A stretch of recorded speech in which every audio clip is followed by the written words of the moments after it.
নমস্কার। আজকে আলোচনা করব নারী জ্যোতিষে রাহু এবং কেতুকে নিয়ে। কি আলোচনা করব?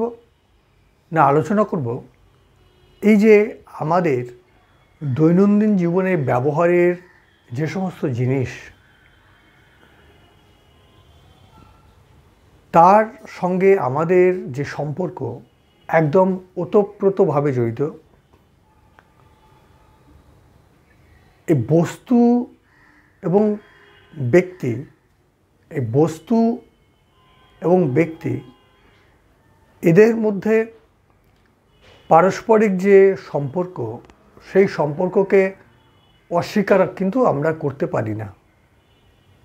তাই অনেক সময় আমাদের জ্যোতিষ বিচার করতে গিয়ে দেখা যায় এই নারী জ্যোতিষের যে আমার ঘরে একটা বস্তু রয়েছে, বা আমি একটা কোনো কিছু কিনতে চলেছি, বা কোনো একটা কিছু আমি করতে যাচ্ছি, কোনো পেশাকে বেছে নিতে যাচ্ছি, সেই পেশা বা সেই বস্তু কোন কোন গ্রহকে রিপ্রেজেন্ট করছে, অর্থাৎ প্রতিনিধিত্ব করছে, এটা কিন্তু আমাদের জানা খুব দরকার।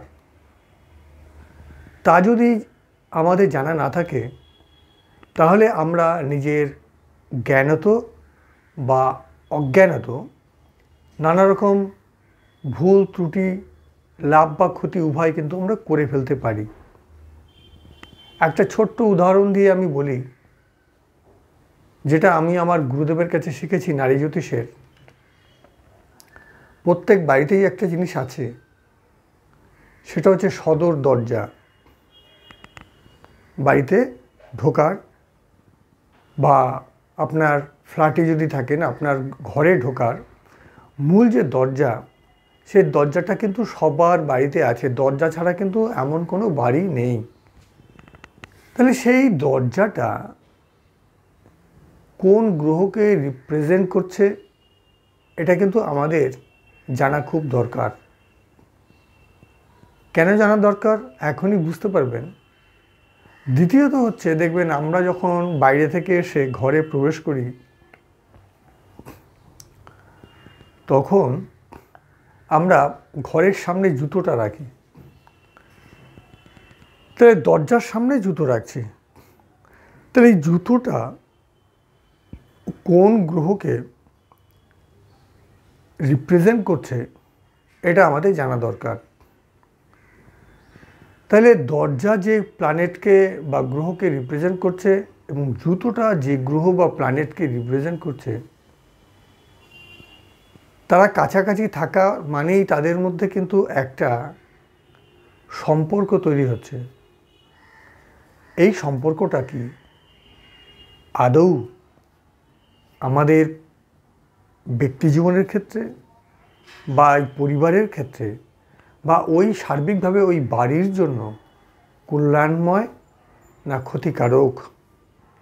এই যে বিষয়টা, এটাকে বিশ্লেষণ করা বা এটাকে নারী জ্যোতিষ হিসেবে, নারী জ্যোতিষের দৃষ্টিতে দেখা সুবিধার্থে আমাদের কিন্তু আমাদের এই ভিডিওটির আজকের উদ্দেশ্য। তাহলে রাহু এবং কেতু, এই দুটো গ্রহ কি কি পেশা বা কি কি বস্তু বা কি বিষয়ের উপরে রিপ্রেজেন্ট করছে, সেটা আজকে আমরা জানব। এটা জানা থাকলে পরে জ্যোতিষের, নারী জ্যোতিষের ক্ষেত্রে আমরা যখন একটা চার্ট বা কোনো কিছু বিচার করতে চাইব, সেটা কিন্তু আমাদের বিচার করাটা অনেক সুবিধা হবে, বা তা আমাদের বিচার করতে অনেক সাহায্য করবে।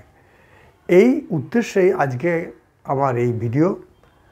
এবার আমরা এই আমার বোর্ডের দিকে চলে যাব। এখানে দেখছেন আমি লিখেছি নদী অ্যাস্ট্রোলজি, অর্থাৎ নারী জ্যোতিষ, রাহু এবং কেতু।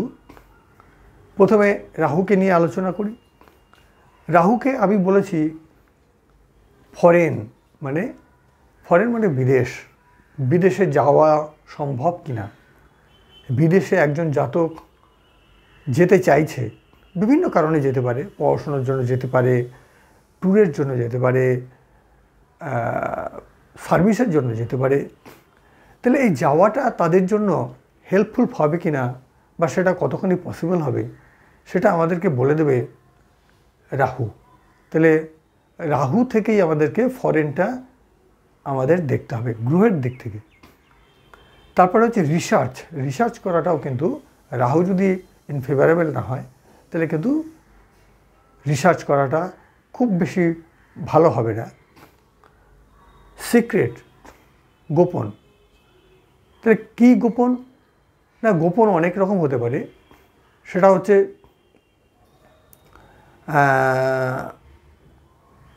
একটি দেশের সঙ্গে আরেকটি দেশের যে গোয়েন্দা বিভাগের যে কার্যকলাপ, যেমন আমাদের দেশে রয়েছে ইন্টেলিজেন্স, র, রাশিয়ার রয়েছে কেজিবি, আমেরিকার রয়েছে সিআইএ। তো এই যে ব্যাপারগুলো রয়েছে, এই গোয়েন্দা দপ্তরগুলোতে বা সিক্রেট এজেন্সি হিসাবে পুলিশে যারা কাজ করে তাদের কিন্তু এই রাহুর একটা কিন্তু প্রভাব থাকে। অনেকে দেখবেন গোপনে বিবাহ করছে, তা বিয়েটা করেছে সে কিন্তু বিয়েটা লুকিয়ে রেখেছে, সেটা দেখা যায় কিন্তু রাহু থেকে। সিনেমা, টিভি, আমাদের ঘরে যে টিভি রয়েছে, ইলেকট্রনিক্স গেজেট রয়েছে, সেগুলো কিন্তু রিপ্রেজেন্ট করছে রাহু। ইলেকট্রনিক্সের ক্ষেত্রে টিভিটা রাহু। এই যে সিনেমা জগৎ, রাহু। প্লাস্টিক, আমাদের ব্যবহারিক জীবনে প্লাস্টিকের ব্যবহারকে আমরা কিন্তু অস্বীকার করতে পারি না। আমার হাতে যে স্কেলটা রয়েছে সেটাও কিন্তু প্লাস্টিকের। তাহলে প্লাস্টিকটাও কিন্তু রিপ্রেজেন্ট করছে রাহুকে। ইম্পোর্ট এবং এক্সপোর্ট যারা এখন দেখবেন ট্যারিফ নিয়ে বিভিন্ন রকমের কথাবার্তা চলছে। তা ট্যারিফটা কাদের উপরে লাগছে? সেটা হচ্ছে যারা আমাদের দেশ থেকে পণ্য বিদেশে পাঠাচ্ছে এবং বিদেশ থেকে পণ্য আমাদের দেশে নিয়ে আসছে। তো এই ট্যারিফটা তাদের উপরেই চলে, সাধারণত দেশীয় পণ্যের উপরেও চলে, কিন্তু এখন যেটা ট্যারিফ নিয়ে সর্বোচ্চ আলোচনা সেটা কিন্তু ওই এক্সপোর্ট ইম্পোর্ট, আমদানি রপ্তানি যারা করে, এই ব্যবসার সঙ্গে যারা যুক্ত তাদের সঙ্গে। তাই এই আমদানি রপ্তানি ব্যবসা করতে গেলেও কিন্তু রাহুর একটা ব্লেসিং চাই বা হেল্প চাই। তারপরে রয়েছে ড্রাগ। এই যে পেস্টিসাইড হোক কিংবা ওষুধ হোক, বিশেষ করে ওষুধ, এই ড্রাগটা সাধারণত রাহুকে রিপ্রেজেন্ট করছে। এরপরে রয়েছে হেভি ভেহিকেলস। রাস্তাঘাটে দেখবেন প্রচুর রকম যানবাহন বা গাড়ি চলে, 4 চাকাও চলে, 16 চাকা চলে, 22 চাকা চলে, 100 চাকারও দেখবেন খুব বড় বড় কিছু হেভি জিনিসপত্র বহন করতে হেভি ভেহিকেলসের প্রয়োজন হয়।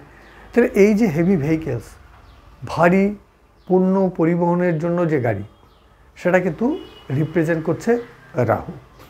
তাহলে এই বস্তুগুলো আমাদের যদি জানা না থাকে, এই বিষয়গুলো যদি আমাদের জানা না থাকে, তাহলে নারী জ্যোতিষের ক্ষেত্রে রাহুকে নিয়ে আমরা যখন চর্চা করব বা রাহুর দিক অ্যাঙ্গেল থেকে যখন আমরা কোনো কিছু দেখব, তখন কিন্তু আমাদের এই জায়গাগুলো মিসিং হয়ে যাবে। এরপরে আমি আসছি কেতুর দিকে। কেতু আমি এখানে লিখেছি, রাহু এখানে, কেতু এখানে।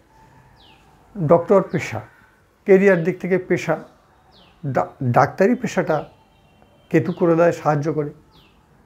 লয়ার, কোর্টে যে আইনজীবী রয়েছে, আইনজীবী হতে সাহায্য করে লয়ার। মজাটা দেখুন, যারা দীর্ঘদিন 10 বছর আইনি পেশার সঙ্গে যুক্ত থাকেন, হাইকোর্ট বা লোয়ার কোর্ট বা সুপ্রিম কোর্টে, তারা লোয়ার কোর্টে 10 বছর করলে পরে তারা কি 5 বছর, আমি জানি না ঠিক, আমার মনে হচ্ছে 10 বছর করলে তারা হাইকোর্টে প্র্যাকটিস করবার একটা সুযোগ পায়, যোগ্যতা অর্জন করে, বা বিচারপতি হওয়ার জন্য তারা অ্যাপিল করতে পারে বা পরীক্ষায় বসতে পারে। তাহলে এখানে কেতুর যেমন সাপোর্ট চাই, তেমনি জাজ হতে গেলে কিন্তু সাপোর্ট চাই আপনার হচ্ছে কি জুপিটার বা বৃহস্পতির সাপোর্ট না থাকলে কিন্তু তারা চিরকাল ভালো হয়তো লয়ার হয়ে থাকবে, কিন্তু খুব ভালো বিচারপতি হতে কিন্তু তারা পারবে না। তাহলে লয়ার হতে গেলে আমাদের কেতু আমাদেরকে হেল্প করবে। প্যাথোলজিক্যাল ল্যাবরেটরি বা প্যাথোলজিস্ট যারা আপনার যে কোনো কিছু রক্ত পরীক্ষা হোক, স্টুল পরীক্ষা হোক, ইউরিন টেস্ট হোক, যা কিছু পরীক্ষা নিরীক্ষা হোক, সেই চিকিৎসাবিদ্যার যে একটা গুরুত্বপূর্ণ পার্ট সেটা হতে সাহায্য করে, প্যাথোলজিস্ট হতে সাহায্য করে কেতু। এরপরে রয়েছে লেদার। লেদার সামগ্রী যা কিছু আছে, চামড়া বলতে যা কিছু বোঝায় সেগুলো রিপ্রেজেন্ট করছে কেতু। কিন্তু যখন আমাদের গায়ের চামড়া হয়ে যাবে লিভিং, মানে আমাদের মানুষের শরীরের যখন চামড়া আমরা বোঝাবো একজন জীবিত মানুষের, তখন তো সেটা কেতু নয়, তখন সেটা হয়ে যাবে বুধ। বুধ স্কিনটাকে রিপ্রেজেন্ট করবে। কিন্তু এমনি চামড়া বলতে, চামড়ার সামগ্রী বলতে, চামড়ার জুতো, জামা, ব্যাগ যা কিছু প্রোডাক্ট রয়েছে, সেই প্রোডাক্টের ক্ষেত্রে কিন্তু লেদার হচ্ছে কেতু। আর আমাদের প্রত্যেকের সঙ্গে নিত্যসঙ্গী সেটা হচ্ছে মোবাইল। আগে ছিল টেলিফোন। এই মোবাইল এবং টেলিফোন এই দুটোই কিন্তু কেতুকে রিপ্রেজেন্ট করছে। কেবল যত কিছু ইলেকট্রিক ওয়্যার আছে, তার রয়েছে, সেই সব কিন্তু কেতুকে রিপ্রেজেন্ট করছে। তাহলে আজকের এই যা কিছু বললাম এটা আপনার খাতায় নোট করুন এবং যা যা ব্যাখ্যা করলাম সেগুলোকে ইমাজিন করতে থাকুন বা নিজের মতো করে সেগুলোকে পাশে লিখে রাখুন। এটা আপনাদের নারী জ্যোতিষের চর্চার ক্ষেত্রে যথেষ্ট সাহায্য করবে। আজকে ভিডিও এখানে শেষ করছি। আর একটা কথা বলি, প্রত্যেকে লাইক করুন। আপনাদের একটা লাইক আমার এই কাজ করাটাকে, এই আপনাদের কাছে এই যে আমি আসছি, এই আশাটাকে অনেক বেশি এনকারেজ করবে এবং এটা আমাকে ভিডিও বানাতে উৎসাহিত করবে এবং আমি চেষ্টা করব আপনাদের জন্য আরও বেশি বেশি ভিডিও বানাবার জন্য। তাই একটু লাইক আপনাদের কাছ থেকে আমি আশা করতেই পারি। এই বলে আজকে বিদায় নিচ্ছি। নমস্কার, ধন্যবাদ, সবাই ভালো থাকুন। ঈশ্বর আপনাদের মঙ্গল করুন।